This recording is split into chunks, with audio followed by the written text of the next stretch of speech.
Dominant Protector. Credit to the author.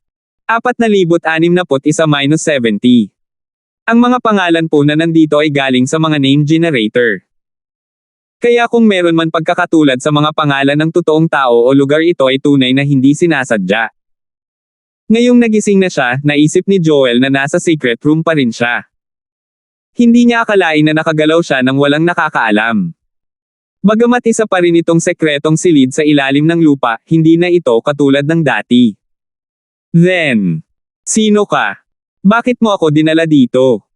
Si Joel ay nagalak sa kanyang puso, ngunit agad na naging mapagbantay muli.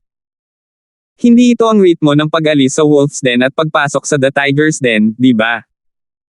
Ang madilim at malamig na sekretong silid na ito ay mukhang mas hindi necessary kaysa kay Andrew, at walang lugar na matakasan.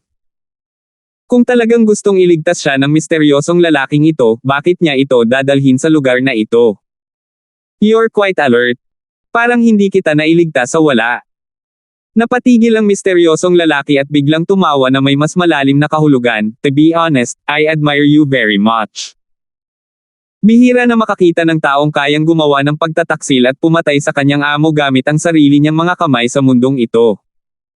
Sa pananaw lang ng puso, natutugunan mo ang aking mga kinakailangan. Anong ibig mong sabihin? Si Joel ay naging mas maingat. Lumipat siya pabalik ng walang bakas, sinusubukang panatilihin ang kanyang sarili na malayo sa misteryosong taong ito hanggat maaari. Talagang pinatay niya si Nantian yung gamit ang kanyang sariling mga kamay, ngunit nakaramdam pa rin siya ng labis na pagkakasala sa bagay na ito. Karaniwan, hindi siya nang ahas at hindi handang gumawa ng inisyatiba upang pag-isipan ang bagay na ito. Gayunpaman, mula sa saloobin ng misteryosong tao, ang taong ito ay talagang lubos na pinahahalagahan ito. Hindi ba siya pervert? Nang makita ang nagbabantay na ekspresyon ni Joel, walang pakialam na sinabi ng misteryosong lalaki, wala lang. Iniligtas lang kita dahil hinahangaan kita. Kung hindi, hinihiwa ka na sana ni Andrew sa harap ng lahat. Gayunpaman, huwag isipin ang tungkol sa pagtakas. Hindi yun makatotohanan, at hindi ako naniniwalang ganoon kakatanga para lumabas at ligawan si kamatayan. Sa pagsasalita hanggang sa puntong ito, halos nasa salat ang hangarin ng misteryosong lalaki. Kahit na ito ay panandalian lamang, ang pagkabigla na ibinigay nito kay Joel ay nakaukit sa kanyang mga buto at nakaukit sa kanyang puso. Ang misteryosong lalaking ito sa kanyang harapan ay hindi isang pag-iral na maaaring pantayan ni Andrew. Huminga ng malalim si Joel. Sa wakas ay nakilala niya ang kasalukuyang sitwasyon. Tama ang naisip niya kanina. Kalalabas lang niya sa Wolf's Den at agad na nahulog sa isang mas delikadong Tiger's Den. Anong gusto mong gawin ko, sir? Tanong ni Joel, na nakatingin sa figure sa dilim. Walang sinabi ang misteryosong lalaki, ngunit may ibinato siya. Bumagsak ito sa harap ni Joel kasabay ng isang clink. Tumalon sa takot si Joel, iniisip na ito ay isang nakatagong sandata na maaaring kumitil sa kanyang buhay. Gayunpaman, sa susunod na sandali, ang kanyang mga mata ay biglang bumukas, nakatitig sa bato sa kanyang harapan, hindi maigalaw ang kanyang mga mata. Pagkaraan ng mahabang panahon, lumunok si Joel ng ilang subo ng laway at nauutol sa hindi makapaniwala, ito. Ito ang bituin. Star Inkstone. You have a good eye. Tama, Star Inkstone ito, pero nagamit mo na ang kalahati. Walang pakialam na tumango ang misteryosong lalaki. Kalahati nito. Hindi mapigilan ni Joel na matigilan nang marinig niya ito. Pinagmasdan niya itong mabuti sa ilalim ng madilim na liwanag at napagtanto niyang hindi ang Star Inkstone na ito ang nakita niya sa business meeting ng pamilya Hong noon. Hindi lamang ang hugis ay naiiba, ngunit ang kulay at foundation ay halatang mas mahina. Gayunpaman, ito ay isang kayamanan pa rin na pinangarap ni Joel. Ang Star Inkstone ay maaaring magbigay daan sa isang tao na ganap na makapasok sa pinakamalakas na yugto ng Jindan, at kahit na kalahati ng Star Inkstone ang ginamit, ang auxiliary effect ay hindi magiging masyadong masama. Nang makita ang matako na ekspresyon ni Joel, na para bang hindi na siya makapaghintay na lunukan ang Star Inkstone, ang misteryosong lalaki ay tumawa, basta makinig ka sa mga utos ko sa hinaharap, hindi mo lang mapapanatili ang iyong munting buhay, itong kalahati ng Star Inkstone ay magiging iyo din. Paano? Ito. Bagamat malapit nang mawala sa isip si Joel mula sa Star Inkstone, hindi pa rin siya tuluyang nawala ng malay. Nag-alinlangan siya at nagpumiglas nang marinig niya ito. Huwag kang mag-alala, hindi kita hahayaan na magdusa ka ng anumang pagkawala. Ang Star Inkstone na ito ay isang maliit na benepisyo na ibinibigay ko sa iyo ng maaga. Iyon lang. Huminto ang misteryosong lalaki, at nagiba ang tono, syempre, kung hindi ka pumayag, ayos lang. Hindi kita papatayin. Ibabalik na lang kita sa iyong may-ari at ibabalik kita sa Andrew. Nanginig si Joel at naalala na hindi siya nang ahas na lumabas sa kanyang sitwasyon ngayon. Kung wala ang proteksyon ng misteryosong taong ito, siya ay agad na mapuputol. Sa pag-iisip nito, hindi na nag-alinlangan pa si Joel. Agad siyang nagnanga ng ngipin at sinabing, sige, I agree. Anong gusto mong gawin ko ngayon? Hindi man lang nagulat ang misteryosong lalaki at walang pakialam na nagsabi, wala ka nang magagawa sa ngayon. Kailangan mo lamang mag-focus sa paglilinang dito at mabilis na dagdagan ang iyong lakas. Natural na ipaalam ko sa iyo kapag kailangan kita. Naiintindihan ko. Kahit ano paman, salamat sa pagliligtas sa buhay ko. Sa hinaharap, kung mayroon kang anumang mga tagubilin, gagawin ko ang lahat upang matulungan ka. Agad na nanumpa at nambobola si Joel. Sa hindi inaasahang pagkakataon, napangiti ang misteryosong lalaki, hindi mo naman kailangang ibigay sa akin yan. Sa tingin mo ba maniniwala ako sa mura mong panunumpa kapag ikaw ay isang taong kayang patayin ang iyong guro nang hindi man lang kumukurap? Tandaan, huwag na huwag kang maglalaroan sa harap ko. Kung may susunod pa, pagsisisihan kitang hindi mamatay sa kamay ni Andrew. Pagkasabi noon ay commandant ang figure ng misteryosong lalaki. Walang nakakaalam kung saan siya nagpunta, ngunit nawala siya sa mga mata ni Joel. Simpleng pangungusap lang iyon, pero mas nakakatakot ang pakiramdam na nakikita mo ito kaysa sa balak na patayin ngayon lang. Gayunpaman, mabilis na bumalik ang atensyon ni Joel sa Star Inkstone. Ang kanyang iba't ibang mga karanasan ay nagpaunawa sa kanya na ang kanyang sariling lakas lamang ang pundasyon. Ang lahat ay lumulutang na ulap lamang. Ang Star Inkstone na ito ay ang golden finger na maaaring magpapahintulot sa kanya na maging eksperto. Ang pagkawala ni Joel ay nagdulot ng malaking kaguluhan sa tatlong pavilion, ngunit walang alam si Terence tungkol dito. Siya ay kasama ng hari ng junk sa lahat ng oras na ito, na nakatuon sa kanyang pagpapanday ng negosyo.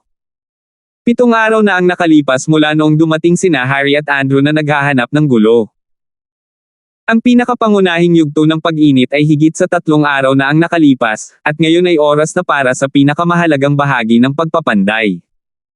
Kung mas malakas ang isang banal na sandata, mas mataas ang mga kinakailangan para sa palsipikado. Hindi maaaring magkaroon ng isang pagkakamali sa panahon ng proseso.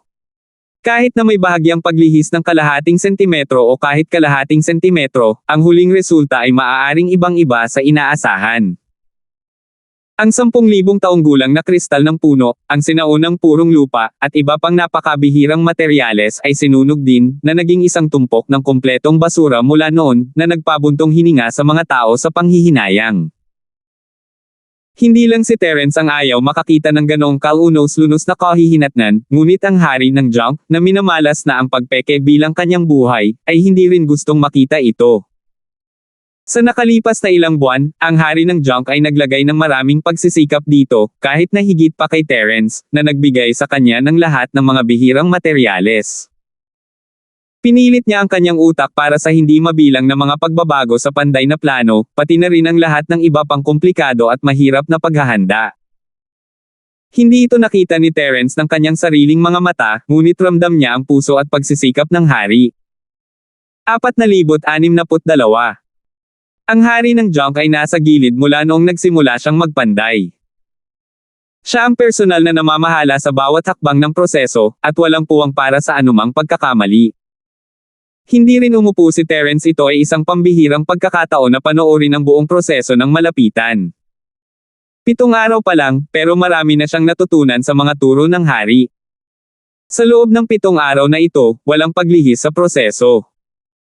Ang lahat ay nangyayari ayon sa script na binalak ng hari ng junk, at ito ay naging maayos. Ang unang pagkabalisa ni Terence ay dahan-daang nawala, at mas nakaramdam siya ng kagaanan. Natutuwa siya na hindi siya nakahanap ng maling tao. Mahirap ang lahat sa simula, at naipasa na nila ang pinakamahalagang paunang yugto. Ang forging ay kalahating tapos na, at naisip ni Terence na magpapatuloy siya ng maayos tulad nito, ngunit ang lahat ay natapos sa ika-8 araw. Ito. Tapos na. Nalaglag ang panga ni Terence habang pinagmamasdan ang pool na huminahon. Hindi ito ang binalak para sa kanya ng hari ng junk. Sa sandaling iyon, kahit ang hari ng basura ay nababaliw na. Bagaman hindi niya tumpak na mahulaan kung gaano katagal ang proseso, ito ay ika-8 araw pa lamang. Ayon sa karanasan ng maraming panday, kung mas malakas ang isang banal na sandata, mas mahaba ang oras na kinakailangan upang ihagis ito. Para sa isang banal na sandata ng bahagyang mas mataas na grado, ito ay normal na tumagal ng ilang buwan o kahit ilang taon. At sa pagkakataong ito, ang mga sobrang bihirang materyales tulad ng 10,000 taong gulang na kristal ng puno at ang sinaunang purong lupa ang ginamit sa paghahagis, kaya paano ito magiging mas mahina kaysa sa iba pang sandata? Gayunpaman, ito ay isang hindi mapag-aalinlanganang katotohanan na ang arm forging pool ay huminahon na. Karaniwan, ang ganitong sitwasyon ay magaganap lamang kapag ang banal na sandata ay nabuo. Gayunpaman, ika-8 araw pa lamang noon, at sa pagtingin sa bukol sa forging pool, kahit isang multo ay hindi makapaniwala na ito ay isang ganap na nabuong banal na sandata. Anong gagawin natin ngayon? Napaawang ang bibig ni Terence nang lumingon siya sa basurang king. Itong bagay na ito. Gagamitin ko ito para basagin ang mga tao. Imposible. Imposible iyon. Imposible iyon. Kinapa ng hari ng basura ang kanyang ulo habang paikot-ikot sa forging pool, bumubulong sa sarili. Hindi maiwasan ni Terence na mag-alala na baka itapon lang ng lalaki ang sarili sa pool pagkatapos makita ang kanyang baliw na hitsura. Iyon ay magiging isang tunay na kamatayan. Naisip ni Terence na hindi rin ito kapanipaniwala ang buong plano ay dinisenyo ng hari ng basura, ngunit tinalakay niya ito ng detalyado sa proseso. Upang matiyak ang tagumpay, kailangan nilang gumawa ng maraming paghahanda. Ang mga high-grade na materyales na binili ni Terence mula sa pinakahilagang isla ay may isang layunin lamang sa planong pag-forging, at iyon ay upang matiyak ang katatagan at rate ng tagumpay ng proseso ng forging. Hiniling pa ng hari ng junk kay Terence na isama ang ilang mga sandata na hindi niya ginagamit sa kanila dahil dito. Gayunpaman, hindi niya inaasahan na lalabas pa rin ang ganoong resulta kahit na matapos na niya ang may sensinang paghahanda. Kami. Itinuring na nabigo, tama. Tanong ni Terence. Malupit ang realidad, ngunit kailangan niyang tanggapin ito. Sa oras na ito, ang hari ng basura ay lumuhad at inilagay ang kanyang mukha sa gilid ng pool na nagbigay kay Terence ng malaking pagkabigla. Hindi naman siguro masyadong nag-iisip ng husto ang lalaking ito, di ba? Ang pool ay maaaring kumalma ngayon, ngunit ang temperatura ay nakakatakot pa rin. Kahit na ang isang foundation stage master ay hindi ito kakayanin. Akmang pipigilan siya ni Terence, nagliwanag ang mga mata ng hari ng basura. Hindi, alam ko ang dahilan. Hindi pa tayo nabigo. Hindi ka pa bagsak. Napakurap si Terence. Tama. Hindi pa tayo bagsak. More accurately, hindi pa tayo bagsak. Muling napuno ng enerhiya ang hari ng junk, at itinuro niya ang pool habang ipinaliwanag niya, malalaman mo kung titingnan mong mabuti. Ang pool ay hindi pa ganap na lumalamig, at ang banal na sandata ay hindi pa ganap na nahuhubog. Sa hitsura nito, kung hindi tayo makakahanap ng paraan upang malutas ang problema, ito ay mananatili sa ganitong maligamgam na kalagayan. Mayroon pa tayong lugar para sa lunas. Lumakas ang loob ni Terence. Pinagmasdan niya sandali at kinumpirma ang sinabi ng hari ng junk. Ang sandata ng Diyos ay nagbabago pa rin sa bilis na mahirap makita ng mata. Tinanong niya, anong problema? Lutisin ang salungatan sa katangian sa pagitan ng 10,000 taong punong kristal at ng sinaunang purong lupain. Kuya Linford, nasabi ko na sa iyo noon na may basic requirement sa paghahagis ng armas. Dapat magkatugma ang mga materyales sa isa't isa. Kahit hindi sila compatible sa isa't isa, kailangan nating gumawa ng paraan para ma-neutralize sila sa ibang supplementary materials. Ito ang problemang kinakaharap natin ngayon, confident na sabi ng hari ng junk. Paano ito mangyayari? Ang 10,000 taong punong kristal ay may katangiang kahoy, at ang sinaunang purong lupa ay may katangiang lupa. Paano magkakaroon ng salungatan ng mga katangian sa pagitan ng dalawa? Nagtataka na tanong ni Terence. Common sense na ang lupa at kahoy ay tumubo ng magkasama. Umiling ang hari ng junk at sinabing, mali. Masyadong bihira ang dalawang materyales na ito. Mahirap intindihin ang kanilang partikular na pinanggalingan. Kaya, nagkamali tayo sa pinakapangunahing problemang ito. Ang 10,000 year tree crystal ay talagang wood attribute, ngunit ang sinaunang pure land ay hindi pure earth attribute. Kung hindi ito ang earth attribute, ano kaya ito? Nalilito si Terence. Kahit na hindi niya alam ang pinagmulan, ang sinaunang purong lupa ay isang karaniwang lupa. Maaari ba itong iba pang katangian? Minsan akong nakakita ng sinaunang purong lupa sa mga tala ng aking Panginoon. Bagamat hindi nito malinaw na binanggit ang mga katangian nito, binanggit nito na ang mga sinaunang purong lupain ay kadalasang lumalabas lamang sa bakana ng mga sinaunang bulkan. Ngayon naiintindihan mo na. Bagamat ang sinaunang purong lupain ay may katangiang lupa, mayroon din itong katangiang apoy. Kaya, sa isang tiyak na lawak, mayroong salungatan ng mga katangian na may katangiang kahoy ng 10,000 taong punong kristal.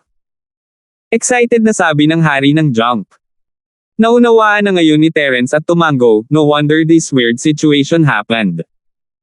Kung sa isa lang itong clash ng mga katangian, ito ay ganap na nabigo. Hindi ito ipagpapatuloy na mabagal. Kaya dahil ang daigdig at duldul face ng sinaunang purong lupa at ang wood face ng 10,000 taong tree crystal parehong clash at coexist. Tama. Mabuti na lang at hindi masyadong nakamamatay ang pagkakamali ko. Kung hindi, hindi na ako magkakaroon ng pagkakataon na makabawi. Kung ganoon nga, hindi ako haharap sa iyo, Kuya Linford. Awkward na sabi ng hari ng junk. Don't say that. Kahit para lang sa hard work ni Kuya Wang, kahit hindi magtagumpay, sobrang nagpapasalamat na ako sa'yo. How can you say such words to me? Ngumiti si Terence, dahil nagamit na natin ang 10,000 taong punong kristal at sinaunang purong lupa, wala nang paraan para masundan natin ang naunang halimbawa. Paanong walang pagkakamali? Plus, may pagkakataon pa para ayusin ito ngayon. Hindi ito ang oras para malungkot. 4,063. Kuya Linford, huwag kang mag-alala. Dahil nahanap ko na ang punot dulo ng problema, hanggat kaya kong lutisin ang problema ng mga magkasalungat na katangian, tiwala ako sa aking smithing sa pagkakataong ito. Nangako ang hari ng basura. Mabuti yan, ngunit paano natin malulutas ang problemang ito ngayon?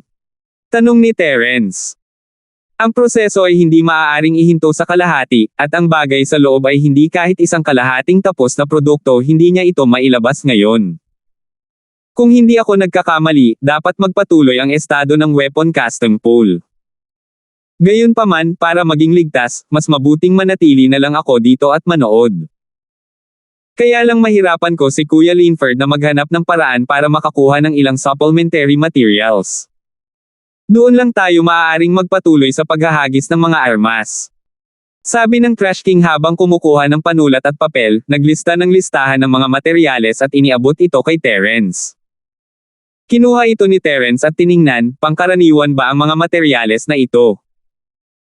Karamihan sa kanila ay medyo pangkaraniwan, at dapat ay maaari kong bilhin ang mga ito ng direkta, ngunit kailangan kong subukan ang aking kapalaran sa dalawa sa kanila. Sa kabutihang palad, ito ay hindi masyadong apurahan dito, at gagawa ako ng paraan upang makontrol ito. Ang pagiging hindi mainit o malamig ay isa ring yugto ng pagpapanday. Ang kaunting panahon ay hindi naman isang masamang bagay. Pagsusuri ng hari ng basura. Sige. Mag-iisip ako ng paraan para makabawi sa mga materyales. Iiwan ko ito sa iyo, Kuya Wang. Lumipat kaagad si Terence. Matapos pumunta si Melba sa Middle Island para kunin ang kanyang posisyon, ang Hong Chamber of Commerce ay teritoryo na ngayon ng tsunami. Sa sandaling ito, may dalawang pamilyar na mukha sa pribadong silid. Sila ang dalawang magkapatid, sina Andrew at Enteng. Manager C, mayroon kaming mapangahas na kahilingan. Umaasa kami na matutulungan mo kaming makahanap ng isang tao. Nagkatinginan ang Nanchanman at Nantianba at nagmakaawa. Oh, Sino? Tungkol kaya kay Linford Er? Wala pang balita sa ngayon, pero nagpadala na ako ng mga tao para mag-imbestiga. Perfunctorily nasagot ni si Tsunami habang umiinom ng dekalidad na spiritual tea. Sa totoo lang, alam na namin ang tunay na pagkatao ni Linford Er, at alam na namin kung nasaan siya.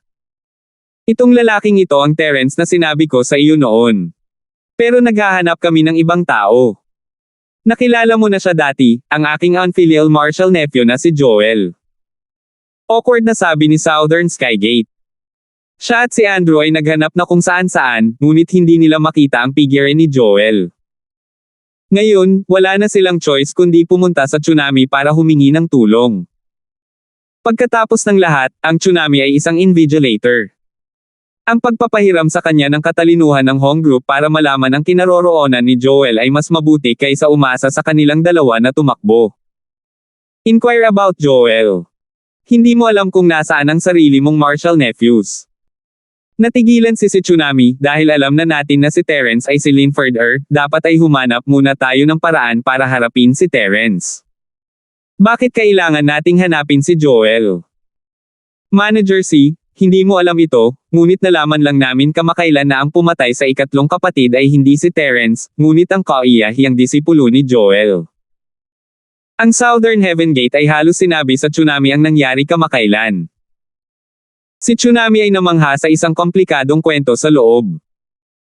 Bagamat ang usapin ng pagpatay ni Joel sa kanyang guro ay nagdulot ng kaguluhan kamakailan, ito ay pangunahing nakatuon sa tatlong pavilion. Hindi ito gaanong kumalat sa plaza ng lungsod. Bukod dito, naging abala siya sa muling pag-aayos ng Hong Chamber of Commerce at pag-aalis ng imprint na iniwan ng maraming taon ng operasyon ni Melba. Wala siyang panahon para pansinin ang mga ganitong chismis. Hindi ko akalain na ganito pala karebelde ang batang ito. Sige, magpapadala ako ng mensahe sa matandang kasosyo ng Hong Ying Group na namamahala sa North Island at hihilingin sa kanya na tingnan ito para sa iyo. Dahil ang bagay ay naging napakalaki, ang mga mata at tainga na nakakalat sa North Island ay dapat na magkusa na bigyang pansin ang kinaroroonan ni Joel. Pagkatapos magsalita ng Tsunami, agad siyang nagsulat ng note at humiling sa isang tao na ipadala ito sa pamamagitan ng ibon. Dahil pareho silang nasa North Island, napakabilis na kumalat ang balita. Sa tagal ng pagtimpla ng isang tasa ng tsaa, nakatanggap ng tugon ang Tsunami. Sa kasamaang palad, ang tugon ng kabilang partido ay wala silang natanggap na balita tungkol sa kinaroroonan ni Joel. Si Andrew at ang Southern Heavenly Gate Disciples ay labis na nanlumo. Ang nawawalang si Joel ay naging katatawanan ng dalawang magkapatid. Kung patuloy nilang pakakawalan siya, ang prestihiyo na itinatag nila sa tumataas na Sky Pavilion ay ganap na masisira. Seeing their reactions, si Tsunami comforted them, sa totoo lang, hindi mo kailangang maging masiraan ng loob. Ang batang si Joel ay maaaring magtago sandali, ngunit maaari ba siyang magtago ng tuluyan? Napakaraming mata at tainga ang grupong Hong Ying sa North Island. Hanggat lumitaw siya, tiyak na mahahanap siya ng mga ito. Sandali lang. Isa pa, hindi ba nandoon na si Terence? Kahit na pinatay ni Joel si Nantianyong, may mali rin sa kanya. Tumango si Andrew at ang dalawang lalaki mula sa Southern Heaven Gate, alam nating lahat na hindi mabuting tao si Terence. Nanggayahin niya si Linford Er at kinuha ang Star Inkstone, siya ang nagsimula ng hidwaan. Nagsimula ang lahat dahil sa kanya, kung hindi sana mapatay ng sarili niyang disipulo ang ikatlong kapatid. Tama. Kaya handa akong tulungan kang harapin siya. Si Tsunami biglang sabi. Ga! Hindi maiwasang mapatingin ang dalawa dahil sa pagtataka. Bagamat nangako ang Tsunami na tutulong sa paghahanap kay Linford Er noon, nakikita nila ang walang katuturang kahulugan sa kanyang mga salita. Bakit siya biglang nagkusa? Hindi mo na kailangang magtaka. Nitong 2 araw, nagkataon lang na nagpadala sa akin ng liham ang iyong tiyuhin na si Nantian Aurora Polhares, na humihingi sa akin na tulungan siyang turuan ng leksyon ang isang kaaway. Ginawa ito nang mamatay siya sa secular na mundo bilang gabay. Maaari mo bang hulaan kung sino ito? Ang Tsunami ay may mapaglarong hitsura. Huwag mong sabihing si Terence. Nagkatinginan silang dalawa. Tama, itong si Terence. Eto na, talagang may conflict ang batang ito sa pamilya mo. Kalaban niya ang tiyuhin mo sa common world, tapos ngayon kakalabanin niya kayong dalawa. Bihira lang makakita ng newbie na handang magbuwis ng buhay para makaakit ng puot. Natawa si Tsunami. Si Andrew at ang dalawa pang mula sa Southern Heaven Gate ay mukhang nakakita rin ng multo. Agad silang nag-react at sinabing, dahil may kinalaman ang paghihiganti ni Tito, hindi natin pwedeng pabayaan ang batang ito. Gagawin natin ang sinabi ng manager at kunin muna si Terence. Tumango si Tsunami at sinabing, ngayong pumunta na si Melba sa gitnang isla, hindi na maapula ng tubig mula sa malayo ang apoy malapit sa kanya. Siya na rin daw ang mismong may problema, kaya madali para sa amin ang pakikitungo kay Terence. Gayunpaman, kailangan pa rin namin itong planuhin at humanap ng magandang pagkakataon. Pinakamabuting hayaan si Terence na pumunta sa amin sa sarili niyang inisyatiba bilang ang tagapangasiwa ng Hong Island, kung hindi man ay ang North Island. Sa malugod na bagong pavilion upang labanan siya. Yes, yes. Manager C, pinag-isipan mo talaga. Sumangayon ang Southern Heaven Gate. Si Tsunami ay tumango bilang kasiyahan at sinabing, nga pala, bakit kakaunti ang mga babae sa North Island? Gusto kong maghanap ng babaeng mapaglalaroan pero wala. Ang boring talaga. 4,064. Nagkatinginan sina Andrew at Enteng at hindi maiwasang mapangiti, haha, ganito ang North Island. Walang babaeng magsasaka dito, kaya hindi ito may kukumpara sa gitnang isla. Gayunpaman, kung gusto ni manager na maglaro, alam namin ang isang magandang lugar. Oh! Mas mabuti pang pumunta ngayon kesa pumili ng panibagong araw. Kung sa bagay, wala namang gagawin itong tinderang ito, so why don't we go relax? Si Tsunami ay biglang naging interesado at agad na iminungkahi. Magaling yan. Manager SI, kami mga kapatid ay hindi nagkaroon ng pagkakataon na bigyan ka ng isang maayos na pagbati dahil kami ang mga host. Masarap lang na kami ang host sa oras na ito. Isaalang-alang ito ng isang maligayang pagdating. Tumango naman ang dalawa. Para sa kanila, ang Tsunami ay isang magandang backer, at kailangan nilang humanap ng paraan para makakuha ng pabor sa kanya. Dahil ang Tsunami ay nasa ganito, ito ang pinakamahusay. Gayunpaman, ito ay isang bagay lamang ng paggastos ng ilang mga spirit jade upang mapalapit sa gayong tao. Ito ay isang bagay na hindi na niya mahihiling pa. Mula nang dumating sa North Island, naging abala ang Tsunami sa paglilinis ng impluwensyang iniwan ng dating Melba. Matapos itong hawakan ng napakatagal, oras na para hindi na niya mapigilan ang kanyang pagnanasa. Nataman naman silang tatlo at sabay-sabay na umalis. Bagamat walang babaeng magsasaka sa North Island, ang lugar kung saan dinala ni Andrew at Enteng ang Tsunami ay ang pinakamalaking cultivation village sa paligid ng tatlong pavilion. Ito ay puno ng mga ordinaryong tao at katulad ng sekular na mundo. Mayroong lahat ng uri ng mga lugar ng libangan gaya ng mga restaurant, brothel, at casino. Ang mga magsasaka ay mga tao rin. Mayroon din silang 7 emosyon at 6 na pagnanasa. Bukod sa paglilinang, mayroon pa silang iba't ibang pangangailangan. Kapag kailangan nilang magpakasawa, madalas silang pumupunta sa nayong magsasaka na ito. Ang dalawang magkapatid, sina Andrew at Enteng, ay matagal nang madalas bumisita dito. Mayroon lamang isang karaniwang pera sa 5 sky class na isla, at iyon ay ang espiritual na jade. Dahil ito ay isang nayon kung saan nagtitipon ang mga ordinaryong tao, kahit na ang pinakamahusay na mga bahay-aliwan ay walang halaga sa mga magsasaka. Sa ilang piraso lamang ng espiritual na jade, madali niyang makalaro ang nangungunang babae sa kagandahan at husay. Bagaman siya ay isang ordinaryong babae lamang at hindi isang mataas at makapangyarihang babaeng magsasaka, kaya niyang bawiin ang kakulangan ng kalidad sa dami. Sapat na para sa Tsunami na magsaya. Ang dalawang magkapatid, si Tsunami at Andrew, ay nagsasaya sa nayon ng magsasaka. Sa wakas ay nakita ni Natalie, na nag-grounded sa bahay ni Truett, ang kanyang matalik na kaibigan, si Nika, na sumugod mula sa West Island. Bihira para sa dalawang batang babae na magkabanggaan, at pareho silang nagsaya sa lakas ng loob, na nagdagdag ng kaunting kasiglahan sa karaniwang tahimik na tirahan ng Trunat. Sina Nika at Jenny ay matalik na magkaibigan na pinag-uusapan ang lahat. Sina Nika at Jenny ay nagbahagi ng parehong mga interes, habang siya at si Natalie ay may parehong personalidad. Halos lahat ng bagay na pag-usapan nila. Halika, halika, halika. Little Natalie, sabihin mo sa akin ang tungkol sa panggagahasa. Oh, at tungkol sa iyong pagkidnap. Hindi mo man lang nilinaw sa sulat. Ang mga mata ni Nika ay kumikinang sa pananabik. Kahit walang pusong tao si Natalie, nagdilim ang mukha niya nang marinig niya ito. Walang imik na sabi niya, Nika, pumunta ka dito para lang magtanong tungkol dito. Hindi ka ba nandito para i-comfort ako? Sobrang lungkot ko. Syempre nandito ako para i-comfort ka, little Natalie. Pero bilang matalik mong kaibigan, hindi ba dapat magbahagi ka sa akin ng ganoong kasayahan? Concern lang ako sa'yo. Inilibot ni Nika ang kanyang mga mata at sinubukang makipagtalo. Sige.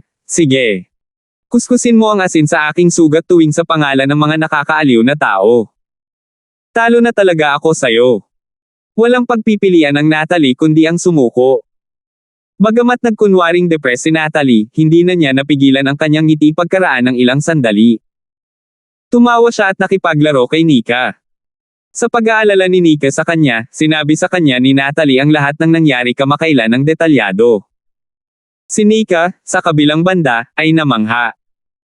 Hindi ito ipinaliwanag ni Natalie ng detalyado sa kanyang sulat, lalo na nang marinig niya na ang maliit na puti ay gumamit ng isang pares ng higanteng gunting upang panasan ang pagkalalaki ni Lindan. Ang dalawang batang babae ay tumawa at nagbigay ng thumbs up, pinupuri ang karunungan at kakayahan ng maliit na curly bear. Naranasan ni Natalie ang dalawang insidenteng ito kamakailan maging ito ay ang tangkang panggagahasa ni Linden o ang kanyang pagkidnap, ang pangunahing karakter sa parehong mga kaso ay ang parehong tao, si Terence. Bakit parang pamilyar ang pangalang Terence? Napakamot ng ulo si Nika at nag-isip ng matagal bago niya biglang sinabi, narinig ko na ang pangalang ito noong nasa West Island ako. Talaga? Natigilan si Natalie. Sobrang nagustuhan niya ang nakababatang kapatid niyang ito, ngunit si Terence ay baguhan pa rin. Makatuwiran kung siya ay sikat sa 3 pavilion ng North Island, ngunit kahit si Nika, na nasa malayo sa West Island, ay nakarinig tungkol sa kanya. Totoo.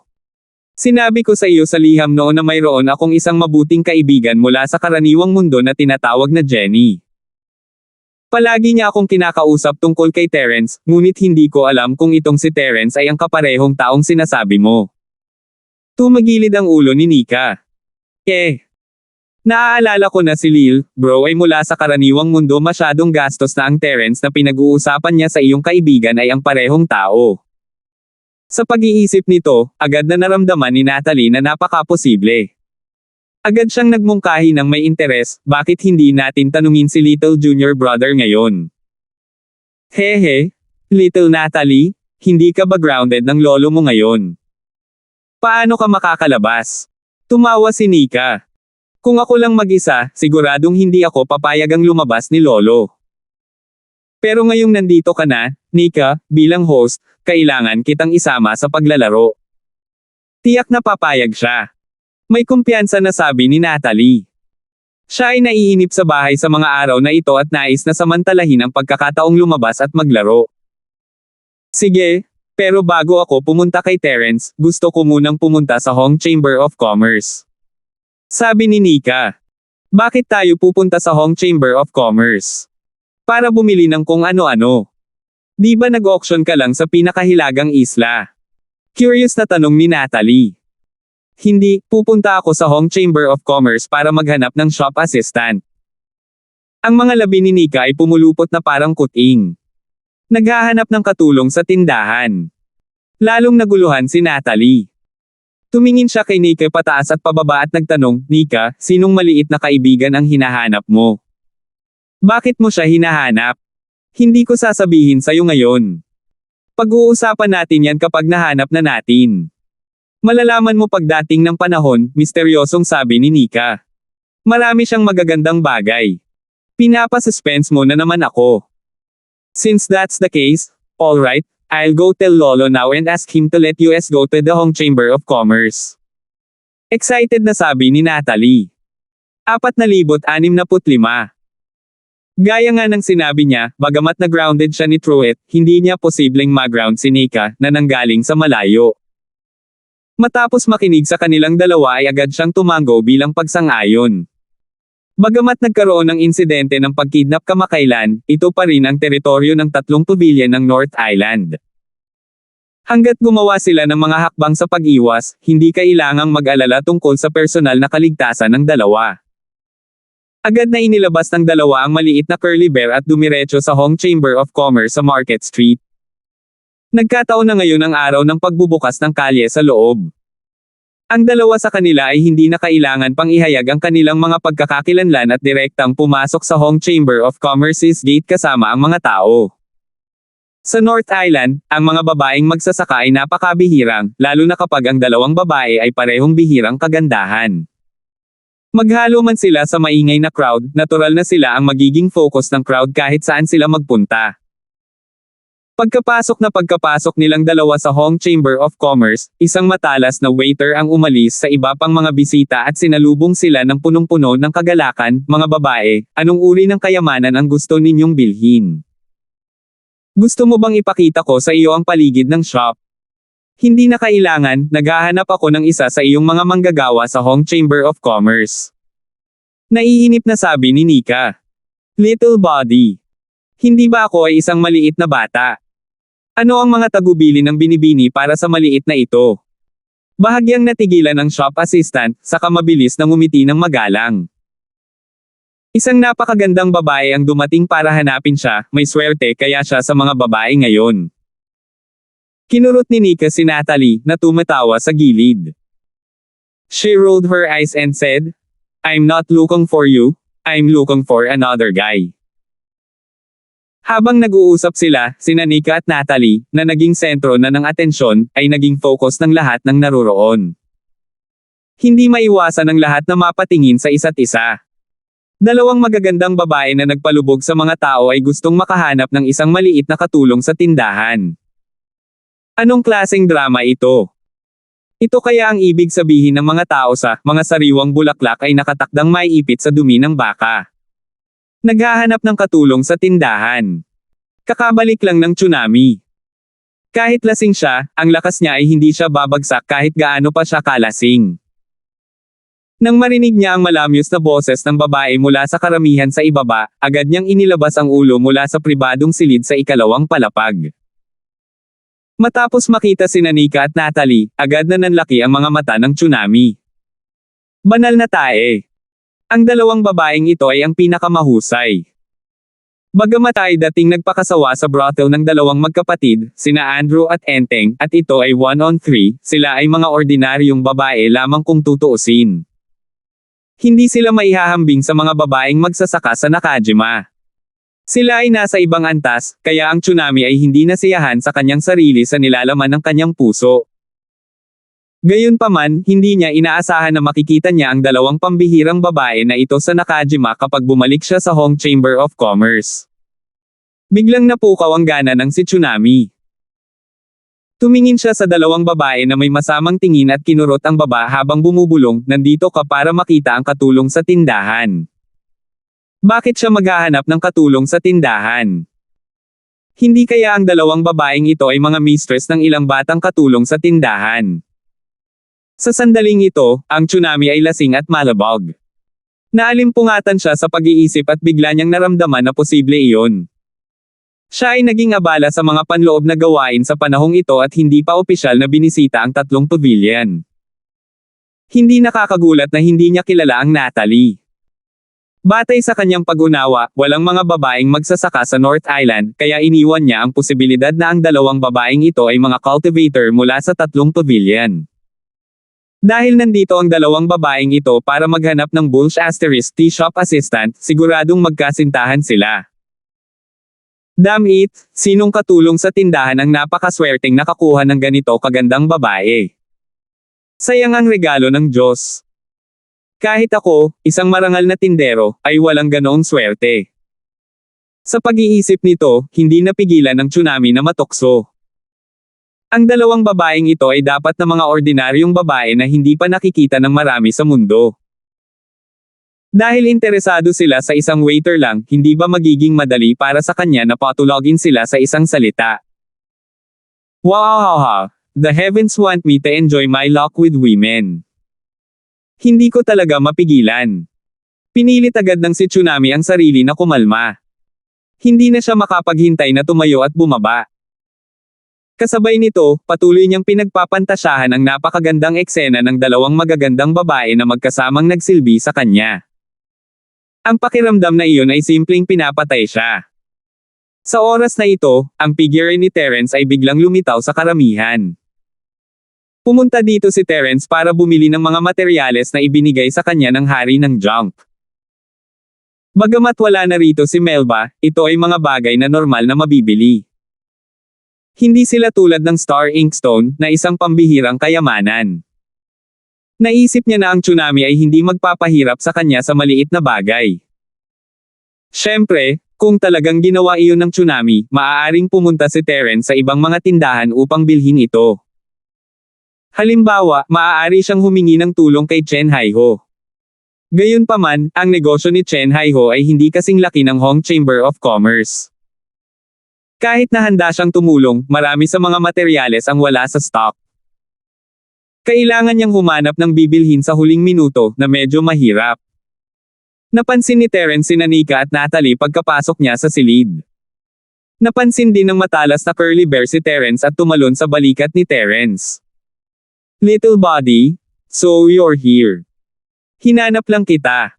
Lumiwanag ang mga mata ni Nika, at hinailan niya si Natalie. Si Natalie naman ay may kakaibang ekspresyon sa mukha. Tinuro niya si Nika at pagkatapos ay kay Terence, "Ga. Siya ang maliit na kaibigan na hinahanap mo, nagkataon lang. Anong problema?" Tumingin si Nika kay Natalie na nalilito. Natigilan saglit si Natalie, at hindi makapaniwalang nagsabi, "Itong lalaking ito, narito ang sinabi ko sa iyo noon, ang nakababatang kapatid kong si Terence." Talaga? Paano nangyari ito? Nagulat si Nika. Gulat na tiningnan ni Terence si Nika. Bakit siya nandito? Kilala pa niya ang Natalie. Bukod sa pagkabigla, hindi niya maiwasang lihim na magtaka kung paanong napakaliit ng mundong ito na makakatagpo pa siya ng ganoong bagay. Ngunit napansin niya ang kakaibang tingin na ibinibigay sa kanya ng lahat, at napagtanto niyang napakaraming tao dito. Mas mabuting ilabas ang dalawang babae sa mas tahimik na lugar. Gayunpaman, bago pa man makapagsalita si Terence, ang Tsunami ay tumagos na sa mga tao at sumikip sa kanyang daan na may amoy ng alak. Siya ay may pagnanasa sa simula, ngunit pagkatapos makita ang biglaang hitsura ni Terence, ang Tsunami ay naging mas nasasabik. Bagamat hindi pa niya nakilala si Terence, nakita na niya ang larawan ni Terence, at ang mga salita ni Natalie ay nagkumpirma sa pagkakakilanlan ni Terence para sa kanya. Nag-iisip pa rin siya kung paano ilalabas si Terence, ngunit sa isang kisap mata, lumapit sa kanya ang bata. Pinipigilan na niya ang kanyang pagnanais na tulungan ang magkapatid na Nantian at Andrew na makitungo kay Terence, at ngayong nakita niyang kilala ng dalawang babae si Terence, ang puso ng Tsunami ay nasusunog sa hindi kilalang masamang apoy. 466. Ano ang ginawa ni Terence para makuha ang dalawang magagandang babae na ito? Nadama ng Tsunami na kailangan niyang talunin si Terence ngayon, hindi mahalaga kung ito ay para sa publiko o pribadong mga kadahilanan. Terence, bagong miyembro ka ng pavilion, at lumalabag ka sa mga patakaran. How dare you bring two girls out in broad daylight and show up in front of our Hong Chamber of Commerce? Ano sa tingin mo ang ginagawa ng tatlong pavilion? Si Tsunami ay sumigaw na may matuwid na mukha. Sa kasamaang palad, ang kanyang pares ng mapanlinlang na mga mata na paminsan-minsang sumusulyap sa dalawang babae ay nagtaksil pa rin sa kanyang kalikasan. Dati, nang pumunta siya sa brothel upang humanap ng kasiyahan, narinig niya itong binanggit ni Andrew sa Southern Heaven Gate. Ang tatlong pavilion ay palaging mahigpit sa kanilang mga alagad, at hinding-hindi sila papayag na lumabas at maghanap ng mga babae mula sa mga brothel. Ang sino mang lalabag dito ay mabibigat na parusahan. Siyempre, ang mga alituntunin ay mga panuntunan, at ang mga ito ay pangunahin para sa mga bagong dating. Ang mga taong tulad ng Andrew mula sa Southern Heaven Gate ay hindi kailanman sineseryoso ang mga panuntunang ito. Hanggat hindi sila nahuli sa lugar, ito ay wala. Dahil kagagaling lang nila sa brothel, hindi namamalayan ng tsunami ang dalawang babae bilang mga patutot sa ilalim ng impluwensya ng alak. Pagkatapos ng lahat, maaari lamang magkaroon ng isang kasintahan ni Terence. Paano sila magkakasama? Si Terence ay isang cultivator kung tutuusin. Wala siyang mahanap na normal na babae bilang partner niya. Dapat siyang maghanap ng babaeng magsasaka, ngunit ang mga babaeng magsasaka ay labis na ipinagmamalaki. Kahit si Tsunami ay mayroon lamang isang babaeng cultivator na asawa sa bahay. Tanging ang mga batang babae sa mga brothel ang maaaring gumawa ng ganoong bagay. Gayunpaman, ang mga batang babae sa mga brothel ay matapang at may maraming mga trick. Maaari silang gumawa ng mga bagay na mas bukas ang pag-iisip kaysa dito. Siya mismo ay naglaro ng 1 to 3. Anong sabi mo? Payo ko, malinis ang bibig mo. Mag-ingat ka sa mga sinasabi mo. Nanlamig ang aura ni Terence. Oh my, sa iyong lakas ng puny, maglakas loob ka pa ring kumilos ng matigas sa harap ko. Tumawa ng malakas si Tsunami at tinuro si Terence, Guest Masters, tulungan mo itong tindera na supalan siya at ipaalam sa Pavilion Master ng Welcome Pavilion na pumunta at kunin siya pabalik. Sa sandaling matapos siyang magsalita, 4 na misteryosong figure ang lumitaw sa paligid ni Terence nang walang anumang babala na nakapalibot sa kanya. Nanikip ang puso ni Terence ang 4 na guest master na ito ay ganap na naiiba sa mga nakita niya noon. Sa Hong Chamber of Commerce, bagamat ang mga guest masters ay tinanggap ng Chamber of Commerce, mayroon ding mga itinalagang katulong. Ang orihinal na 4 na bisitang masters ay pumunta sa gitnang isla kasama si Melba. Ngayon, ang 4 na ito ay hindi pamilyar na mga mukha na nakikinig lamang sa Tsunami. Gayunpaman, kahit na iba ang tao, upang maging isang guest master ng Hong Chamber of Commerce, dapat siyang maging master sa itaas ng Jindan stage. Ito ay walang duda. Nang makitang si Terence ay walang lakas ng loob na gumawa ng anuman, ang Tsunami ay ngumiti ng mas buong pagmamalaki. Nilinggan niya ang 2 babae at sinabing, itong 2 magagandang babae, hindi ba kayo nagbebenta ng mga espiritual na jade? Marami ako sa kanila, at masisiguro kung bibigyan kita ng higit pa sa isang mahirap na bata tulad niya. Bakit hindi niyo ako sundan sa hinaharap? Si Nika at Natalie ay medyo natigilan sa biglang pagbabago ng sitwasyon, ngunit sa wakas ay nag-react sila pagkatapos na tinukso ng matanda sa publiko. You old bastard, ano ang sabi mo ako? Hindi napigilan ni Natalie na magngalit ang kanyang mga ngipin sa galit. Ikaw. Talagang sinabi mo na babae tayo sa isang brothel. Papatayin kita. Namula ang mukha ni Nika sa galit. Inatake niya ang Tsunami ng walang pag-aalinlangan. Silang dalawa ay mga prinsesa, mga marangal na figure na hindi makayanan ang kahit katiting na hinaing. Ngayon, iniinsulto sila sa publiko bilang mga babaeng brothel. Nang makitang naglakas loob pa rin ang 2 babae na makipaglaban sa kanya, natigilan si Tsunami. Naramdaman niyang may mali, ngunit hindi niya maisip kung ano ang mali. Sinalubong niya agad sila ng malaswang ngiti, haha, you're quite the character. Gusto ko ng maliliit na sili na tulad mo. Ngunit dahil ibinebenta pa rin natin ito, sa tingin mo ba ay hindi ko ito kayang paglaruan dahil lang kaya ng Terence na iyon? Habang nagsasalita ang Tsunami, lalapit na sana siya at hawakan sina Nika at Natalie. Gayunpaman, bago niya magawa iyon, 5 figure ang biglang sumulpot sa likod ng 2 babae. Bago pa makita ng Tsunami ang nangyayari, sinipa siya sa mukha at lumipad sa pader na mahigit 100 talampakan ang layo. Mabilis na tumabi ang mga tao sa paligid. Nakita ng 4 na guest masters na hindi maganda ang sitwasyon. Agad nilang iniwan si Terence at sumugod sa harap ng Tsunami, hinarap ang 5 tao na lumabas nang wala sa oras. Sa huli, ang momentum ng bawat tao sa magkabilang panig ay talagang pantay. Ang 5 taong ito, bawat isa sa kanila ay talagang master ng Golden Core Stage.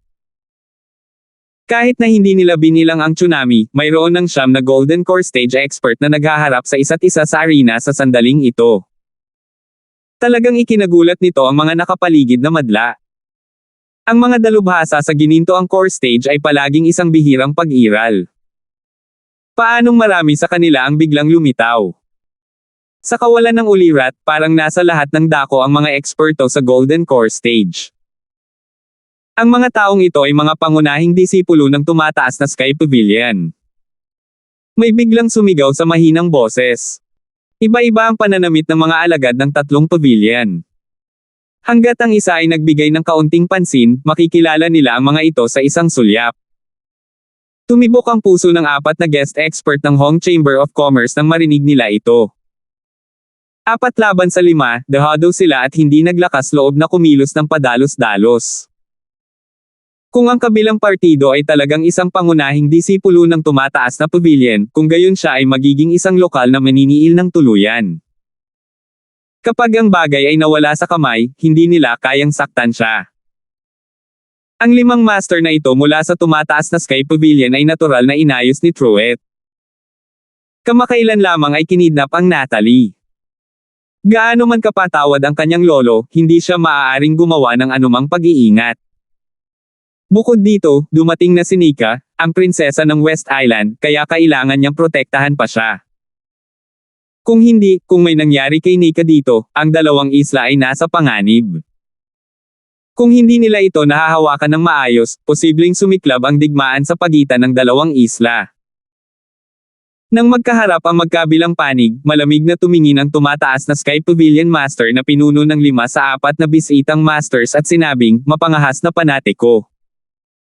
Ang isa sa dalawang dalagang ito ay anak ng West Island Lord, at ang isa ay apo ng Pavilion Master ng aking tumatalo na Sky Pavilion. How dare you insult them in public and even try to touch them?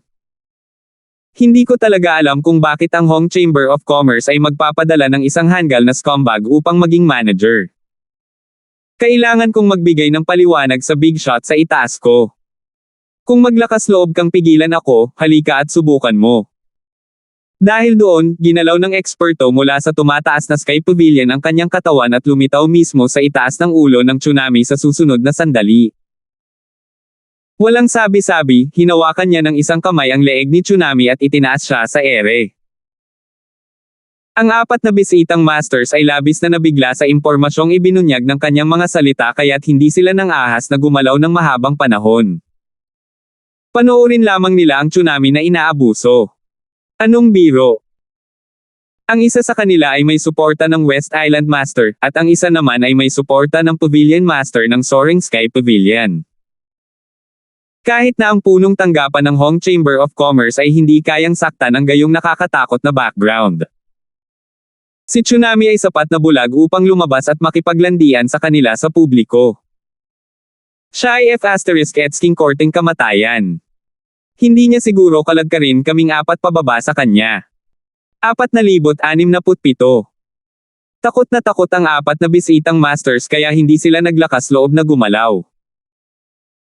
Tungkol naman sa mismong tsunami, bagamat tipsy na siya, malabo pa rin niyang marinig ang dalawang keyword na West Island Master at Rising Sky Pavilion Master. Agad siyang natakot at pinagpawisan siya ng malamig. Ang kanyang tipsy feeling ay halos wala na. Sa kasamaang palad, huli na siyang nagising. Ang lakas ng kabilang partido ay hindi bababa sa mas mataas kaysa sa kanya, kaya hindi niya ito binigyan ng anumang pagkakataon na lumaban o lumaban. Maging ang paghingi ng awa sa mga oras na ito ay pagnanasa lamang. Na-offend na niya ng todo ang dalawang babae at maging ang mga big shot sa likod nila sa kanyang kalokohan ngayon lang. Sa ilalim ng maingat na mga mata ng lahat, ang dalubhasa mula sa Sulim Bay na Pavilion ay nagsimulang year-on ang tsunami ng paunti-unti sa harap ng 4 na masters ng bisita ng Hong Chamber of Commerce. Sa ilalim ng pagbabantay ng lahat, ang bawat buto, meridian, at meridian sa katawan ng tsunami ay walang awa na winasak ng isang malupit at makapangyarihang tunay na chi hanggang sa sila ay tuluyang nabali. Sa umpisa, ang lakas pa ng si tsunami na sumigaw. Maya-maya, wala na siyang lakas na sumigaw. Sa mata ng madla, para siyang pato na sinakal. Lumalabas ang mga ugat sa kanyang noo habang pilit niyang sinisigaw, ngunit hindi siya makagawa ng anumang ingay. Sa pagtingin sa tagpong ito, lahat ay nagbulungan sa isa't isa. Tatlong salita lang ang naisip nila para sa kalunos-lunos na pagtatapos ng tsunami: pathetic, laughter, at nakakaawa. Bang! Bang! Inihagis ng eksperto mula sa tumataas na Sky Pavilion ang walang malay na tsunami sa lupa at lumingon sa dalawang babae, nagtanong, Miss Ning, Miss Salter, gusto mo bang bawiin ang lalaking ito at harapin siya? Bagamat ang kabilang partido ay ang tagapamahala ng sangay ng Hong Chamber of Commerce, at sa ilalim ng normal na mga pangyayari, walang sinuman ang may awtoridad na parusahan siya maliban sa mga nakatataas sa punong tanggapan ng Hong Chamber of Commerce, ngunit ang usapin ngayon ay may kinalaman sa dalawang dalaga ng West Island at sa tumataas na pavilion, kaya dinala ito ni Hai Xiao sa kanyang sarili. Kahit na siya ay ibalik at patayin, ang Hong Chamber of Commerce ay hindi magkakaroon ng mukha upang pigilan siya. Nang marinig ito, nagkatinginan sina Natalie at Nika at sabay na umiling. Hindi sila malupit na tao. Kahit na ang matandang bastard na ito ay napakasama, ito ay sapat na kaawa-awa para pahirapan ng ganito sa publiko. Hindi naman niya sinamantala ang mga ito, kaya hindi na siya kailangang habulin. Kung ganoon, ililibre ko muna ang buhay aso niya. Ang eksperto mula sa tumataas na Sky Pavilion ay tumango at umatras sa likod ng dalawang babae na may tame-time na ekspresyon. Sa pagtingin sa tsunami na humihinga ng malalim sa lupa mula sa malayo, si Terence, tulad ng iba, ay hindi maiwasang mabigla. Ang mataas at makapangyarihang manager ng Hong Chamber of Commerce ay parang patay na aso. Ngayong may nangyaring ganito, hindi siya paprotektahan ng Hong Chamber of Commerce. Upang mabigyan ng paliwanag ang West Island at ang tumataas na Sky Pavilion, parusahan pa nila ang tsunami. Sa kabuuan, si Tsunami, ang bagong tindero na kakaupo pa lang sa pwesto, ay nasa loob lamang ng ilang araw. Sa isang kisap mata, natapos na siya. Little junior brother, let's go. Humanap ka ng lugar at makipag-usap ng mabuti sa senior sister mo. Kailan ka pa naging munting shop assistant ng Hong Chamber of Commerce? Bakit wala akong alam tungkol dito? Nagpout si Natalie at malungkot na sinabi. Hindi sinabi ni Terence sa kanya ang tungkol sa pinakahilagang isla, at pinanatili siya ni Nika sa pagdududa. Siya ay itinatago sa dilim mula sa simula hanggang sa wakas at naging isang tagalabas. Mas lalo siyang nanlumo kaysa sinisiraan siya bilang isang pute ng tsunami. Oo, may importante din akong itatanong sayo. Agad na isinali ni Nika ang kanyang kalungkutan sa kanyang isipan at tuwang-tuwang hinayla si Terence. Kung ganoon. Sige. Walang magawang tumango si Terence. Ang Hong Chamber of Commerce ay nasa gulo, at hindi siya makakabili ng kahit ano sandali, kaya't maaari na lamang niyang sundan ang dalawang babae sa ngayon. Si Terence ay inihatid palayo ng dalawang magagandang babae, isa sa kanyang kaliwa at isa sa kanyang kanan. Ang pakikitungo na ito ay nagdulot sa lahat ng laway sa inggit, lalo na kapag naisip nila ang tungkol sa dalawang batang babae na malalim na background. Ito ay nagpabaliw sa kanila sa selos. Siya ay magiging isang nagwagi sa buhay na may parehong kapangyarihan at kagandahan kung siya ay magiging malapit sa sinuman sa kanila, hindi upang banggitin ang isa sa dalawa. Ang batang ito ay mukhang payat at mahina, hindi tulad ng isang dalubhasa, at walang espesyal sa kanya. Bakit siya pinagpala ng langit? Siyempre, bagamat naiinggit sila, tinitingnan ng 5 Golden Core experts ng tumataas na Sky Pavilion na nakakalat sa paligid ng dalawang babae at ang madugong si Tsunami bilang isang halimbawa, kahit gaano pa sila ka-unfair, nakakapanood lang sila at hindi nang ahas na magkaroon ng ibang galaw. Kung ikukumpara sa kaligayahan ni Terence, talagang mapait ang pagtatapos ng tsunami. Nang magising siya mula sa hindi matiis na sakit, isang buong araw na ang lumipas. Nang sa wakas ay napagtanto niya ang sitwasyong kinalalagyan niya, laking gulat niya na hindi niya maiwasang huminga ng malalim. Bilang tagapamahala ng sangay ng North Island ng Hong Chamber of Commerce, ang tsunami ay talagang iniwan sa mga lansangan ng palengke at iniwan upang ayusin ang kanyang sarili. F***sake. Are you all dead? How dare you treat this shopkeeper like this? I'll have you all scrum today. Palibhasa'y sinusukat ng mga dumaraan, biglang namula ang lumang mukha ng si Tsunami at galit na galit siyang napag-alitan. Kahit na siya ay gumawa ng isang mababang antas at katawa-tawa na pagkakamali kahapon, siya ay isang tindera pa rin. Paano siya nauwi bilang pulubi sa lansangan? Nagmura agad si Tsunami at gustong bumangon. Gayunpaman, pagkatapos ng ilang beses na paghihirap na umakyat, nalaman niyang hindi na siya makatayo. Saka lang siya nag-react. Ang mga litid at meridian sa kanyang mga paa ay matagal nang nabali ng isang taong gumagamit ng totoong enerhiya. Isa na siyang baldado. Pero kahit na ganoon, hindi pa rin nawawala ang dating kay abangan ng Tsunami.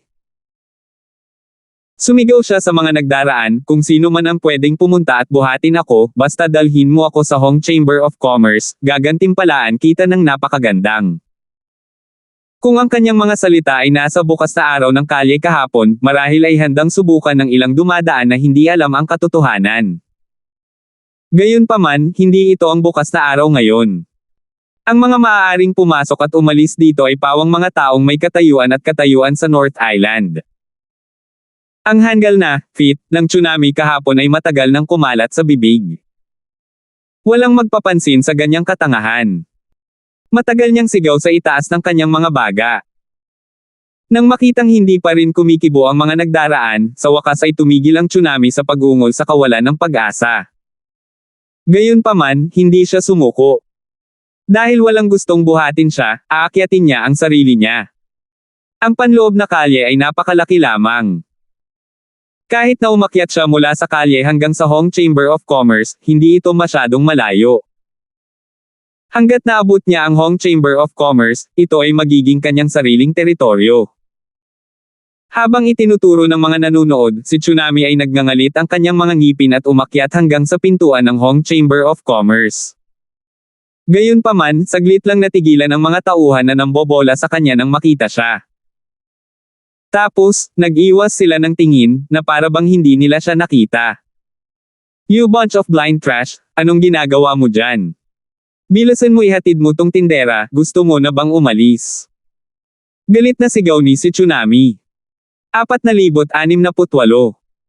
Gayunpaman, ang mga tao sa tindahan ay nagkatinginan lamang at nagpatuloy sa kanilang sariling mga bagay. Wala silang balak pumunta para tumulong sa Tsunami. Sige. Napakaganda. Ngayon, sa wakas ay naranasan ko na ang pabago-bago ng kalikasan ng tao. Hindi ba naisip ninyong lahat na ako'y isang pile dahil lamang sa nasira ang aking mga meridian? Sinasabi ko sa inyo, makakabawi ako sa pinsalang ito sa pamamagitan ng pag-inom ng mga healing pills. Kahit hindi ko kaya, ako pa rin ang iyong tagapamahala, at ang iyong buhay at kamatayan ay nasa aking mga kamay pa rin, wala pa rin akong nakikitang magandang pagganap. Si Tsunami ay sampay ng walang katapusang. Sa pagkakataong ito, biglang sinabi ng shop assistant na pinakamalapit sa kanya at binugbog at pinagalitan niya ilang araw na ang nakakaraan, hindi namin alam kung magiging maganda ang katapusan namin, pero siguradong hindi ka. Ang iyong usapin ay ikinalat na sa punong tanggapan kahapon, at ang mga nakatataas sa punong tanggapan ay nakipag-ayos na sa iyo. Para makapagbigay ng kasiya siyang paliwanag sa West Island Master at sa tumataas na Sky Pavilion Master, tuluyan ka ng tinanggal mula sa Hong Chamber of Commerce at hindi na mauulit pa. Ano? Ito ay imposible. Nagsasalita ka ng kalokohan. Talagang nang-ahas kang magsinungaling sa tindero na ito, ayaw mo na bang mabuhay? Nanginginig ang katawan ng Tsunami sa hindi makapaniwala, at pagkatapos ay bigla siyang umungol. Kasinungalingan ka. Buksan mo ang iyong mga mata ng aso at makakita ng malinaw. Ang maikling buhay na branch manager na tulad mo ay talagang hindi pa nagagawa sa ating Hong Chamber of Commerce. Talagang maituturing kang unang tao sa kasaysayan. Napamura ang katulong sa tindahan at itinuro ang isang abiso sa gitna ng dingding. Malinaw na nakasulat sa selyo na haharapin ng mga nakatataas sa gitnang isla ng Hong Chamber of Commerce ang Tsunami. Ang selyo ay talagang natatanging selyo ng punong tanggapan. Sa isang iglap parang tinamaan ng kidlat ang Tsunami, at nablangko ang kanyang isip. Kahapon, isa pa siyang mataas at makapangyarihang tindera. Dahil lang sa isang beses ng lasing na pakikipagtalik, tuluyan na nga siyang pinatalsik sa Hong Chamber of Commerce. Gaano man kalungkot ang tsunami, hindi siya pinansin ng mga tao ng Hong Chamber of Commerce at nagpatuloy sila sa kanilang sariling mga bagay. Bawat emperador ay may kanya-kanyang opisyal. Ang kailangan nilang isipin ngayon ay kung kailan uupo ang bagong manager. Tungkol naman sa tulala si Tsunami, ayaw niyang mamatay. Sa isang maikling sandali, ang tsunami ay tila may edad na mga dekada. Inangat niya ang kanyang ulo ng may matinding pagsisikap at sinabing, kahit hindi na ako ang iyong tindera, nandito pa rin ako para bumili ng gamot sa pagpapagaling. Ako pa rin ang iyong pinarangalan na panauhin, tama ba? Ganito ba ang pakikitungo mo sa iyong pinarangalan na panauhin? Hindi napigilang matawa ang shop assistant na pinakamalapit sa kanya nang marinig niya ito. Pinarangalan na panauhin. Huwag mong sabihin sa akin na hindi lang meridian mo ang baldado, pati utak mo napilayan na. O tama, upang magawa ko ang isang hanggal na bagay tulad ng kahapon, wala kang utak upang magsimula. Pagkatapos ay magiging maawain ako at bibigyan kita ng blacklist, hindi ka humingi ng paumanhin. Si Tsunami ay ganap na hindi nakaimik. Tiningnan niya ang healing elixir sa display cabinet, ngunit wala siyang magawa. Ang isang mabuting aso ay hindi nakaharang sa daan. Pinapayuhan kita na lumipat ng lugar na mahigan. Kung maapektuhan mo ang negosyo ng ating Hong Chamber of Commerce, hindi mo kakayanin ang krimen. Ngumisi ang waiter na may hindi magiliw na ekspresyon. Si Tsunami ay nagngangalit ang kanyang mga ngipin. Kung noon pa man ay nasample na niya ang batang ito hanggang sa mamatay. Sa kasamaang palad, isa na siyang walang kwentang tao na hindi man lang makalakad. Kahit anong ayaw niya, nailunok lang niya ang galit niya. Tahimik na gumagapang palabas ng Hong Chamber of Commerce, hindi sumuko ang tsunami. Tumalikod siya at gumapang sa Chamber of Commerce sa tabi niya. Ang pinakamahalagang bagay para sa kanya ngayon ay ang mabilisang pagbili ng banal na gamot sa pagpapagaling upang gamutin ang kanyang pinsala. Hindi man ito gumaling sa maikling panahon, kailangan man lang niyang patatagin ang kanyang sugat at huwag hayaang magpatuloy itong lumala. Hindi kalayuan sa Hong Chamber of Commerce, kahit ang mga mayayaman at makapangyarihang pamilya ay alam ito. Kahit na ang kanilang foundation ay hindi kasing husay ng Hong Chamber of Commerce, ang pagkakaiba ay limitado. Sa makapal na balat, ang tsunami ay umakyat hanggang sa mayaman at makapangyarihan. Wala siyang pakialam sa mga kakaibang nanonood at hindi na siya makapaghintay na sumigaw, mga lalaki, maghanda ka agad ng tier 5 meridian opening elixir para sa matandang ito. Ang mga meridian sa kanyang buong katawan ay nabasag ng totoong chi ng isang tao. Upang gamutin ang ganoong pinsala, tanging isang tier 5 meridian na pambukas na tableta lamang ang nagkaroon ng pagkakataong gamutin ito. Natigilan ang waiter mula sa mayayamang uri ng lipunan. Pagkaraan ng ilang saglit na bulungan sa isa't isa, hindi siya naglakas loob na gumawa ng anumang padalos-dalos na desisyon. Agad niyang niyaya ang pinuno ng sambahayan, ang tindera na si Hao, na lumabas. Oh, hindi ba ito ang bagong tindera si sa katabi? What a rare guest! What can I do for you today? Sa panlabas, mukhang masigasig ang tindera na si Hao, ngunit makikita ng sino man ang pangungutya na nakatago sa kanyang mga mata. Sa simula hanggang sa huli, wala siyang balak na tumulong sa tsunami. Pinigil ng tsunami ang kanyang galit at sinabing, I need a tier 5 meridian opening elixir. Mangyaring ihanda ito para sa akin. Tier 5 meridian opening pill. Hey, bihirang big deal ito. Nagsalubong ang mga kilay ni Manager Tong, ngunit agad niyang sinabi na may panghihinayang na ekspresyon, sayang at wala akong stock ng ganoong kakaibang gamot sa pagpapagaling. Ano? Walang stock. Halos sa mukha ng dugo si Tsunami nang marinig niya ito. Mapapagaling man niya ang kanyang pinsala at makahanap ng pagkakataong maibalik ang lahat, ang kanyang pag-asa ay nasa antas 5 na mahusay na chi circulation pill na ito. Maging ang mayayaman at makapangyarihan ay nagkaroon ng napakalaking Chamber of Commerce. Paanong hindi sila magkakaroon nito? Hindi niya alam na hindi totoo na walang stock ang mga mayayamang lungsod. Kaya lang, sadyang ayaw ibenta ni Manager Tong sa kanya. Matapos manalo sa auction sa pinakahilagang isla, nasa tuktok na ngayon ang Hong Chamber of Commerce. Maging ang mga mayayamang pamilya ay kailangang magparaya sa mga kakumpetensya.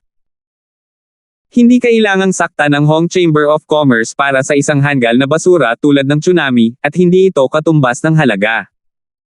Kung wala kang Grade 5 Great Circulation Pill, kung gayon, dapat ay mayroon kang Grade 4 Great Recovery Pill, di ba? Kahit na ang epekto ng Grade 4 na Great Recovery Pill ay hindi kasing ganda ng Grade 5 Great Circulation Pill, maaari nitong patatagin ang pinsala at malutas ang agarang pangangailangan. Sa hindi inaasahang pagkakataon, umiling muli si Manager Tong. I'm really sorry. I don't have this also. Sold out ito kanina. Hindi rin. Si Tsunami ay natigilan. Kung ito ay mas masahol pa kaysa sa Grade 4 Great Recovery Pill, ang ibang mga gamot sa pagpapagaling ay hindi magiging epektibo para sa kanyang kasalukuyang mga pinsala. Ang Tsunami ay walang pagpipilian kundi ang gumapang palabas ng mayayamang lipunan at bumaling sa ibang chambers of commerce. Ang kanyang layunin ay maliwanag. Gusto pa rin niyang bilhin ang Level 5 Meridian Opening Pill at ang Level -4 Grand Recovery Pill. Gayunpaman, ang ilang magkakasunod na Chambers of Commerce ay nakatanggap ng parehong sagot sa huli. Wala na silang stock. Sa pagkakataong ito, gaano man kabagal ang utak ng Tsunami, sa wakas ay napagtanto niyang may mali. Ang mga Chambers of Commerce na ito ay halatang sumusunod sa utos ng Hong Chamber of Commerce at hindi nang ahas na ibenta sa kanya ang gamot. Ang resultang ito ay talagang nagpagalit sa Tsunami, ngunit wala siyang magawa. Mas masahol pa sa manok ang isang phoenix na kakalapag lang. Ang mga negosyante ay pawang isnob. Sa sitwasyon niya ngayon, hindi niya maiwasang mabuli ng mga ito. 4,669. Gayunpaman, hindi pa rin sumuko ang Tsunami. Kahit na kailangan niyang gumapang sa buong daan, kailangan niyang tanungin ang lahat ng Chambers of Commerce sa panloob na kalye. Hindi siya naniniwala na ang lahat ng Chambers of Commerce ay bibitawan ang malaking halaga ng espiritual na jade at tatayo sa parehong panig ng Hong Chamber of Commerce. Sa wakas, hindi pinabayaan ng langit ang mga nagsumikap. Nang maubos ang Tsunami at malapit ng sumuko, nakita niya ang Grade 4 na Recover Pill sa display cabinet ng isang tindahan na tinatawag na Central Chamber of Commerce. Si Tsunami ay labis na natuwa. Kahit na wala siyang Grade 5 Meridian Opening Elixir, ang Grade 4 na Great Recovery Elixir lamang ay isang napapanahong rescue para sa kanya. Mabilis siyang umakyat sa main door ng Central Chamber of Commerce. Itinuro ng Tsunami ang display cabinet at sumigaw, "Mga lalaki, gusto ko iyong Grade 4 Great Recovery Pill." Ito ay nakadisplay. Hindi ka maaaring magsinungaling sa iyong mga ngipin at magpanggap na wala ka pang stock. Nagtataka namang tumingin sa kanya ang steward at saka ngumiti, nagbibiro siguro ang customer. Ito ay isang negosyo na inihatid sa pintuan. Bilang isang negosyante, paano magkakaroon ng dahilan para tumanggi? Dahil gusto mo, kukuha ako ng mag-iimpake para sa iyo. Para naman sa paraan ng pagbabayad, kailangan mo bang gumamit ng spiritual jade card? O dapat bang? Oo naman. Si Tsunami ay kinuha ang espiritual na jade card ng buong pagsisikap at ibinigay ito sa Katie Wala. Lihim siyang natutuwa na nakakuha siya ng maraming espiritual na jade sa paglipas ng mga taon, na siyang magiging kabisera para muling bumangon ang bundok ng Dongshan sa hinaharap. Gayunpaman, pagkaraan ng ilang sandali, ang Tsunami ay natigilan. Ang espiritual na jade card ay na-freeze at hindi niya ito magagamit. Ang balitang ito ay nagdulot ng pagluwa ng dugo ng Tsunami sa harap ng lahat. Ang lahat ng kanyang espiritual na jade ay nasa espiritual na jade card na ito, na siyang buhay niya. Not to mention na siya ay baldado, ni hindi niya magamit ang spiritual jade card, na siyang tanging pag-asa niya. Sa kanyang kawalan ng pag-asa, ang mga mata ng Tsunami ay naging itim at halos himatayan siya sa pasukan ng gitnang Chamber of Commerce. With the last bit of spirit, si Tsunami climbed out of the door na tulala, pero hindi niya alam kung saan pupunta. Walang paraan palabas. Wala na talaga siyang ibang paraan. Sa sandaling ito, may biglang tumunog na boses sa tabi niya. Kung gusto mo ng pills, sumama ka sa akin. Si Tsunami ay tumangala sa direksyon ng boses at nalaman na ang nagsalita ay isang misteryosong lalaki na nakasuot ng itim na windbreaker. Maging ang kanyang mukha ay natatakpan ng isang itim na sombrerong kawayan, kaya hindi niya makita ng malinaw ang kanyang mukha. Ikaw. Kausap mo ba itong matandang ito? Si Tsunami ay nawalan na ng pag-asa, ngunit sa oras na ito, siya ay tulad ng isang tao na nahulog sa tubig at kinuha ang huling nagel iligtas buhay na dayami. Hindi sumagot ang misteryosong lalaki. Ibinaba niya lang ang ulo niya at tinignan siya ng malalim bago naglakad palayo. Si Tsunami ay biglang nalito, ngunit hinawakan niya ang huling bakas ng swerte. Sa wakas, nagngangalit siya at sumunod ng buong pagsisikap. Sa anumang kaso, siya ay wala ngayon, at siya ay walang pera. Isa siyang ganap na baldado na may bulok na buhay, kaya walang dapat ikatakot. Ang misteryosong lalaki ay tila naghihintay ng tsunami. Sinadya niyang maglakad ng napakabagal. Matapos ang tagal ng pagsunog ng isang insenso, sa wakas ay huminto siya sa harap ng isang grand at marangyang tea house. Tinawag itong Central Tea Party. Si Tsunami ay hindi maiwasang magtaka. Kung titingnan ang pangalan, maaari ba itong pareho sa gitnang Chamber of Commerce? Kung saan, bilang dating inspector ng 4 na puwersa ng Hong Shadow Group, ang Tsunami ay espesyal na nag-imbestiga sa gitnang Chamber of Commerce na ito bago siya dumating sa North Island. Ito ay isang negosyo na kamakailan lamang ay umusbong, ngunit sa loob lamang ng ilang buwan, mabilis nitong nasakop ang lahat ng mga isla. Kahit na ang pinaka-competitive na Middle Island ay may sariling negosyo. Ginamit ng si Tsunami ang intelligence system ng Hong Shadow Group, ngunit hindi niya malaman kung sino ang may-ari ng Central Chamber of Commerce. Ang alam niya lang ay napaka-misteryoso ng taong ito at may napakapangangilabot na kapangyarihan. Ang gitnang Chamber of Commerce ay hindi katulad ng iba pang Chambers of Commerce, na lumago mula sa maliit hanggang sa malaki. Nagbigay ito ng pakiramdam sa mga tao na ilang araw na lang ang lumipas mula nang magsimula ito sa wala. Bigla, ito ay parang simoy ng tagsibol sa gabi, at libu-libong puno ng peras ang namumulaklak. Biglang kumalat ito sa 5 malalaking isla ng Heaven Class. Sinundan niya ang misteryosong lalaki hanggang sa isang eleganteng pribadong silid. Nang makita niya ang misteryosong lalaki na nakaupo at nakaharap sa kanya, si Tsunami ay kinakabahang nagsabi, "Hinahanap mo ako." Walang sinabi ang misteryosong lalaki. Sa halip, kumuha siya ng level 5 Meridian Opening Elixir at inilagay ito sa mesa sa harap ng Tsunami. Ito ay para sa akin. Si Tsunami ay hindi napigil ang lunokan ng kanyang laway. Tinitigan niya ang level 5 Meridian Opening Elixir sa harap niya. Ito ang tanging nakapagliligtas buhay na elixir na makakatulong sa kanya na magbalik ng bagong dahon. Gayunpaman, ang Tsunami ay hindi isang tanga. Gaano man niya kagusto ito, hindi siya nang ahas na kunin ang level -5 Grand Circulation Elixir. Nahihiya lang niyang kuskusin ang kanyang mga kamay at sabihin, "Ako. Wala akong espiritual na jade. I don't need spiritual jade. Para sa'yo to." Walang pakialam na sabi ng misteryosong lalaki. Tuwang-tuwa si Tsunami, ngunit pinigilan pa rin niya ang kanyang kasakiman at sinabing, "Ito. Sa tingin ko ay wala na akong halaga ngayon. I wonder kung ikaw. You're valuable, hindi mo palang na-realize." Putol ng misteryosong lalaki. Si Tsunami ay natigilan. Hindi niya masyadong maintindihan ang ibig sabihin ng kabilang partido. Hanggat ipinangako mo na gagawin mo ako ng buong puso mo, ang tier 5 Meridian Opening Pill na ito ay sa iyo. Sinabi ng misteryosong lalaki ang kanyang mga kondisyon. Sige. Sumangayon si Tsunami nang walang pag-aalinlangan. Wala na siya ngayon. Kahit anong gawin niya para sa misteryosong lalaking ito sa hinaharap, mas mabuti na iyon kaysa maging isang walang kwentang tao na naghihintay ng kamatayan. Ang misteryosong lalaki ay tumango bilang kasiyahan at sinabing, "Nabalitaan ko na ikaw ay mula sa Intelligence Department. Hindi masama, mayroon akong organisasyon sa aking mga kamay na ibibigay ko sa iyo sa hinaharap. I'll take responsibility. Anong kailangan kong gawin?" Nagliwanag ang mga mata ni si Tsunami at mabilis siyang nagtanong. Napangiti ng mahina ang misteryosong lalaki. Napakasimple nito.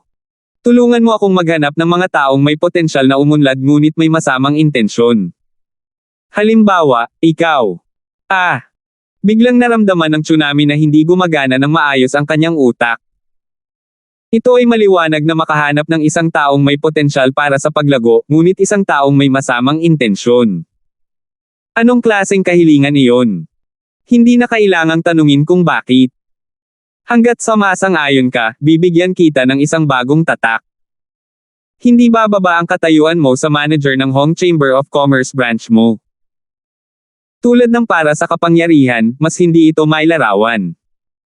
Kalmado ang tono ng misteryosong lalaki, ngunit kakaibang nakakaakit sa pandinig ng tsunami.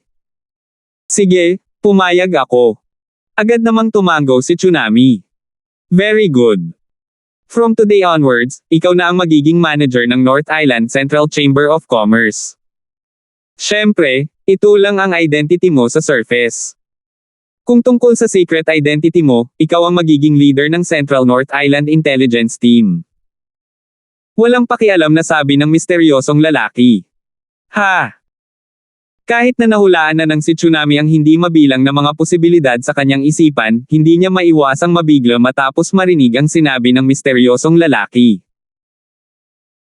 Kung ganoon, maaaring ang misteryosong taong ito ang may-ari ng Central Chamber of Commerce na hindi niya malaman kahit gaano pa niya iniimbestigahan.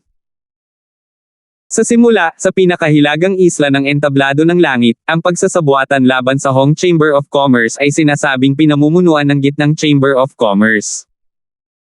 Ang tsunami ay nakipagtulungan mula sa loob at gumawa ng maraming maruruming bagay, ngunit sa hindi inaasahan. 4,070. Sa isang simpleng pangungusap lamang mula sa kabilang partido, ang tsunami ay naging isang boss muli, at siya ang pinuno ng pangkat ng panic take. Ang buhay ay talagang puno ng kawalang katiyakan. Ang mahusay na pagtaas at pagbagsak na ito ay dumating ng masyadong mabilis. Tulad ng si Tsunami ay labis na nabigla na hindi niya alam kung ano ang sasabihin, ang misteryosong lalaki ay naglabas ng isa pang bote at inilagay ito sa tabi ng level 5 Meridian Opening Elixir. Sabi niya, inumin mo na itong bote ng likido. Hindi ito makakaapekto sa iyong katawan, ngunit dapat mong inumin ang antidote isang beses sa isang buwan. Kung wala ka ng ibang iniisip, regular kong ibibigay sa iyo ang antidote. Ito. Biglang lumubog ang puso ni si Tsunami. Walang libreng tanghalian sa mundo. Napakalaking benepisyo ang ibinigay ng misteryosong lalaki. May mga kondisyon talaga. Walang kwenta ang pag-aalinlangan. Sa tingin mo ba hahayaan kitang umalis sa kwartong ito ng buhay kapag hindi ka pumayag pagkatapos kong masabi sa iyo ang marami? Habang nagsasalita siya, biglang sumabog ang katawan ng misteryosong lalaki na may tumataas na aura, at maging ang buong gitnang tea party ay nanginag. Kahit na sa karanasan ng tsunami, napatulala siya sa nakakatakot na aura na hindi pa niya nakita. Kahit na siya ay nasa kanyang tuktok, hindi siya magiging mas mahusay kaysa sa isang langgam sa harap ng misteryosong lalaking ito, lalo pa ngayong siya ay isang pile. Walang choice. Si Tsunami ay maaari lamang manginig sa takot. Umakyat siya sa mesa, kinuha ang bote ng medicinal liquid, at ininom ito. Hindi na siya naglakas loob na magkaroon ng ibang iniisip. You're quite tactful. Bumalik ka at magpahinga ng mabuti. Bukas, opisyal kang pupunta sa Central Chamber of Commerce para kunin ang iyong posisyon. Kinawian ng misteryosong lalaki ang kanyang kamay at sinabing, Oo, ang subordinate na ito ay aalis na. Tuwang-tuwang kinuha ng si Tsunami ang level 5 Meridian Opening Elixir gamit ang isang kamay habang nakayuko sa misteryosong lalaki. Gumapang siya palabas ng pribadong silid bilang pag-atres. May mga katulong na naghihintay sa pintuan para tulungan siyang magpalit ng damit, maligo, at magpagaling. Pagkaalis ng Tsunami, biglang bumukas ang inner compartment ng private room nang walang anumang babala. Nawala agad ang orihinal na dominanteng aura ng misteryosong lalaki. Siya ay yumuko sa loob ng pribadong silid ng may paggalang at hindi nang ahas na lumampas sa mga hangganan. The matter has been settled. He will officially take office tomorrow. Sa panahong ito, ako ang personal na magsusupervise sa kanya. Magalang na sabi ng misteryosong lalaki. Sige, pwede ka nang umalis. Boses ng babae iyon na nanggaling sa private room. Kahapon, pagkatapos umalis sa Chamber of Commerce, nakakita si Terence at ang dalawang babae ng malinis at maayos na restaurant. Hindi ito kasing high-end gaya ng tirahan ng huwayang sa pavilion sa langit, at hindi gumastos ng daan-daang spirit jade para magluto. Naghahain lamang ito ng mga ordinaryong pagkain na walang kinalaman sa pagtatanim, ngunit ito ay masarap at may init ng isang tahanan. Ang 5 pangunahing disipulo ng tumataas na Sky Pavilion ay sumusunod sa kanilang tatlo, patuloy na sinusubaybayan ang mga galaw ng lahat sa kanilang paligid. Matapos ang insidente ng tsunami, kailangan nilang maging mas mapagbantay. Kung may isa pang bulag na dumating para istorbohin ang dalawang dalaga, ito ay isang pagpapabeya sa tungkulin. Gayunpaman, sa ilalim ng mahigpit na kahilingan ni Natalie at Nika, hindi sila sumunod sa silid. Nakatayo lang sila at naghintay. Si Terence lang at ang dalawang babae ang naiwan sa kwarto, kasama ang isang maliit na curly bear na abala sa pagkain. Hindi ako nang ahas na magtanong ng marami sa huling pagkakataon sa pagmamadali, kaya ni siya daw misning, naging walang galang ako. Salamat sa iyong tulong sa usapin ng pinakahilagang isla. Lubos akong nagpapasalamat at tatandaan ito sa aking puso. Itinaas ni Terence ang kanyang tasa upang pasalamatan si Nika. Kung alam kong ikaw si Terence, mas lalo pa kitang nailigtas. Ito ang dapat kong gawin. Ang mga labi ni Nika ay yumoko. Medyo nagulat si Terence. Tumingin siya kay Natalie, iniisip na sinasabi niya ito dahil matalik niyang kaibigan. Ngumiti lang si Nika. Hindi niya alam ang tungkol sa Natalie at Terence noong sila ay nasa pinakahilagang isla. Pinag-uusapan niya ang tungkol sa isa pa niyang matalik na kaibigan, si Jenny. Mula sa kanilang pakikipag-ugnayan kanina, sigurado siyang ito ang Terence na iniisip ni Jenny, ngunit ayaw niyang basagin ang window paper ng ganoon lang. Nais niyang bigyan sila ng isang malaking sorpresa. Sige, hindi niyo na ako kailangang i-suspense pa. Ano bang meron sa little body? Bilasan mo at sabihin mo sa akin ang totoo. Inip na udyok ni Natalie. Nagkatinginan sina Terence at Nika at sinabi sa kanya ang lahat ng nangyari sa pinakahilagang isla. Wala na silang tinatago.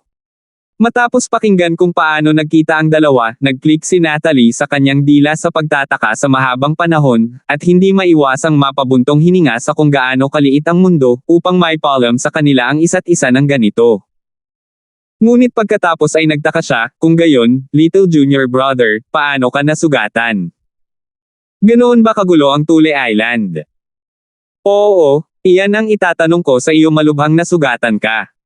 Na-curious din si Nika. May hula siya, pero hula lang iyon.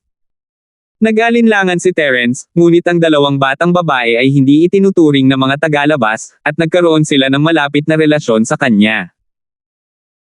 Hindi nila siya ibebenta, kaya hininaan niya ang kanyang boses at umamin, sigurado akong narinig mo na ang nangyari noong gabing iyon, Miss Ning. Sumabog ang pogo ni Bradley habang nagpirefine siya ng mga table tasks. Sa katunayan, ako ang gumawa nito. Sabay nagulat ang dalawang babae. Kahit na ikumpara ang pagkakakilanlan ni Bradley sa kanila, hindi ito gaanong mababa. Ang kanyang kamatayan ay nagdulot ng maraming mga alon noon.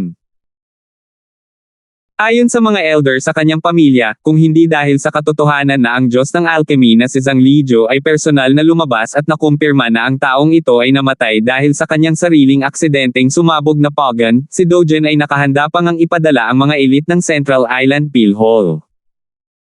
Hindi niya inaasahan na ang pinagmula ng ganoong kalaking bagay ay si Terence. Matapos matigilan ng ilang sandali, biglang pinuri ni Natalie na may labis na interes, little junior brother, ikaw ay talagang kamangha-mangha. Nakilala ko si Dogen noon nang dalhin ako ni Lolo sa Nakajima. Hindi siya mabuting tao. Narinig ko na maraming babae sa Nakajima ang hinaras niya. Little junior brother, inaalis mo ang kasamaan para sa mga tao. Natarante si Nika, kung gayon bakit mo siya pinatay? Alam ko, nakita niya siguro na marami kang supreme grade na table task na hindi mo mabibili, kaya gusto niyang agawin ang mga iyon. Ngumiti si Terence at umiling, not really.